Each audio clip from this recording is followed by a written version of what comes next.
asalaamaaleykum wa rahmatullahi taala wa barakaatuhu. ñoo ngi leen di nuyu di leen siyaar di leen baalu xaq di leen baal xaq di ñaan suñu borom boole ñu jégal. yéen a ngi ànd ak touba.net tey nag dañoo dugg dëkk bu màgg dëkk bu sell dëkk bu taaru ñu koy wax Mbàkke Kajoor. Mbàkke Kajoor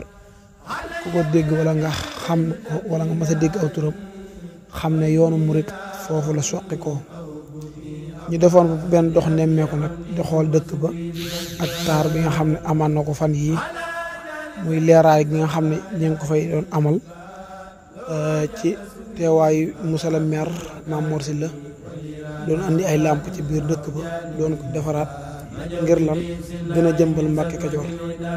ndax kat Mbàkke Kajoor fa la taal ba tàkkee fa la sëñ Touba wootee fa la sëñ Cheikh Mouhamadou Lamine Bara Mbàkke itam wàccee kon mën naa ne Mbàkke Kajoor mooy yoonu murit kon ñu defar benn dox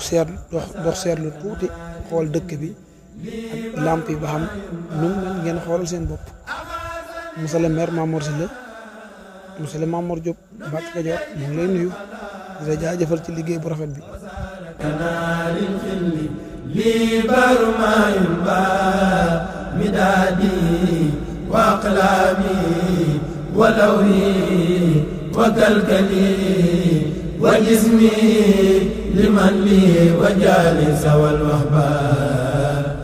midaadi wa aqlaami wa lawhi wa kalkali wa jismi liman li wa jaali sawal wahba